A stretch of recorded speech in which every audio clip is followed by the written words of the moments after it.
কিছুক্ষণ আগে প্রধান উপদেষ্টার প্রেস সচিব বলেছেন ৩০ জুনের মধ্যেই নির্বাচন হবে, একদিনও এদিক ওদিক হবে না। তাহলে বিএনপি গতকাল প্রধান উপদেষ্টার সাথে আলোচনা করেছে এবং তারা আজকেও বলেছে যে ডিসেম্বরে তারা নির্বাচন চায়। তাহলে আলোচনার ফল কি দাঁড়ালো? আপনাকে অসংখ্য ধন্যবাদ।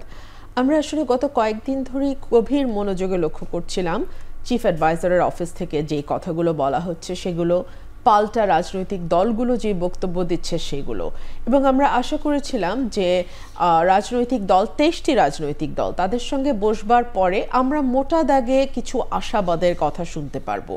কিন্তু দুঃখজনক, জাতির জন্য, আমাদের জন্য, রাজনৈতিক কর্মী হিসেবে, রাজনৈতিক দল হিসেবে এটা আমাদের জন্য দুঃখজনক যে আমরা সেরকম কোনো নতুন কথা শুনতে পাইনি।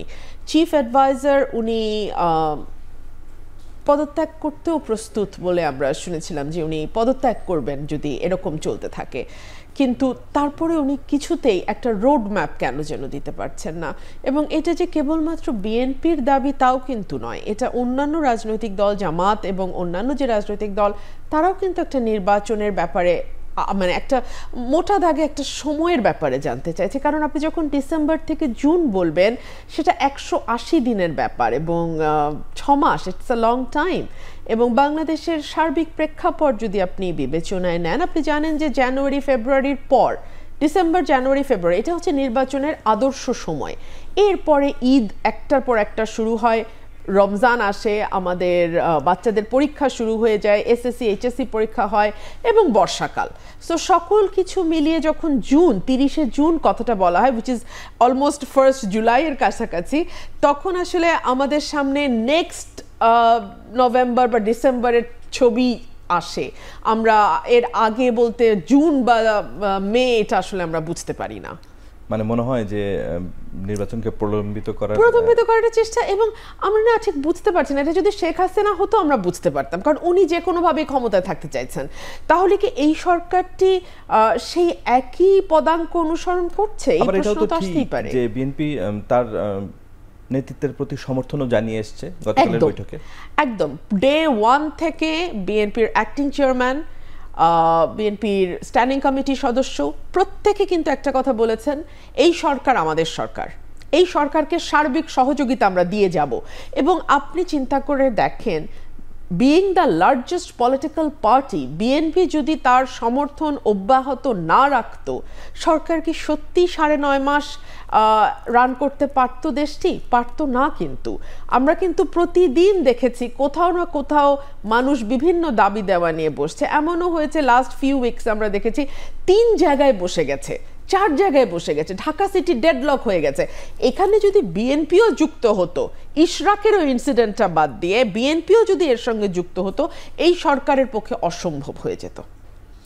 ধন্যবাদ। রুমিন ফারহানা, মুজিবুর রহমান মঞ্জু যেটি বললেন যে সরকারের কাছে যেখানে আমরা দাবি নিয়ে যাব, সরকারই এখন অসহায়, এরকম অবস্থায় আসলে বিএনপির দাবি বা জনগণের প্রত্যাশা এই সরকার পূরণ করার মতো অবস্থায় কি আছে? সরকার অন্তর্বর্তী বলেই কি খুব দুর্বল মনে হচ্ছে? অনেকে যেটা বলে থাকেন।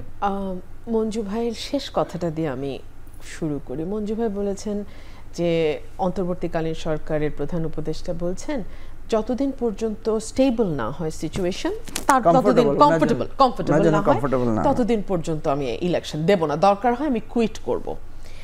৯.৫ মাসে যেখানে সিচুয়েশন কমফোর্টেবল হওয়া তো দূরেরই কথা, ওনাকে পদত্যাগের দিকে নিয়ে গেছে, তাহলে আগামী কত দিনে আপনি আশা করেন বা কত মাসে আশা করেন বা কত বছরে আপনি আশা করেন যে সিচুয়েশন কমফোর্টেবল হবে? ১।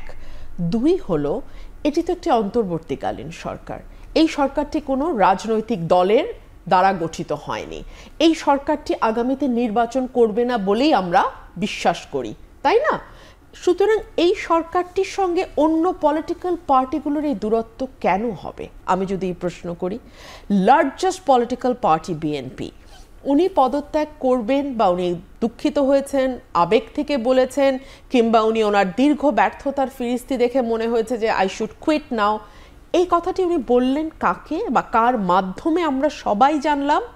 আমরা জানলাম এমন একটি দলের প্রধানের মুখ থেকে, যে দলটি এখনো নিবন্ধন পায়নি, যেই দলটি কোনো সমাবেশ ডাক দিলে সেখানে যদি আমার ইসলামী দলগুলোর ভাইয়েরা যুক্ত না হন, তাহলে ক্যামেরাম্যান এবং মঞ্চে উপবিষ্ট কয়েকজন নেতা ছাড়া আর কাউকে দেখা যায় না।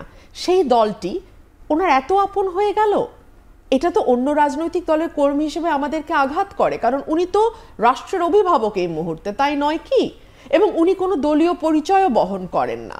সো তিনি যখন একটি বিশেষ দলের একজন নেতার কাছে তার এই মনের কষ্টের কথা বললেন, তখন অন্য দলগুলো তো ভাবতেই পারে ও তাহলে আমরা তার সৎ ছেলে, যেহেতু আমার ভাই বাবার উদাহরণ দিয়ে বলছিলেন। সো আমাদের বড় দলগুলো তো ভাবতে পারে ও আচ্ছা আমরা বড় ভাই আছি, মেজো ভাই আছি, সেজো ভাই আছি, সবাইকে বাদ দিয়ে ছোট ভাইকেই উনি ডাকলেন, তা আমরা কি সবাই ওনার সৎ ছেলে? এভাবেই দূরত্ব তৈরি হয়। 3 হচ্ছে সেনাবাহিনী আমাদের স্বাধীনতা এবং সার্বভৌমত্বের প্রতীক। সেনা প্রধানকে ঘুরিয়ে ফিরিয়ে নানানভাবে অপদস্থ করা, অপমান করা বাংলাদেশের 54 বছরের হিস্ট্রিতে হয়নি। আমার জানা নাই অন্য কোনো দেশে এটা হয়েছে কিনা। আপনাদের জানা থাকলে, মঞ্জু ভাইয়ের যদি জানা থাকে মঞ্জু ভাই নিশ্চয়ই আমাদেরকে বলবেন, কিন্তু আমার জানা মতে আমি কোনো দেশে সিটিং চিফ মানে সেনা প্রধানকে নিয়ে, আর্মি চিফকে নিয়ে এক একটা মানে পলিটিক্যাল কর্মী আমি বলি, আমি দলের আকার আকৃতি ধরন সব বাদ দিলাম, বাচ্চা বাচ্চা ছেলেরা যে ধরনের কমেন্ট করছে এবং অবলীলে, আপনি কি মনে করেন আপনি একটার সাথে একটা মেলান, এই দলটি ডক্টর ইউনূসের সবচেয়ে আপন, সবচেয়ে কাছের, সবচেয়ে প্রিয় ছেলে, তো এই সবচেয়ে প্রিয় ছেলের পরিবার থেকে যখন চিফ অফ আর্মি, সরি বারবার চিফ জাস্টিস বলে ফেলতেছে আমার প্রফেশনাল রিজনে, চিফ অফ আর্মি কে এই ধরনের ভাষায় আক্রমণ করা হয়, সেটা কি উনি লক্ষ্য করেন না?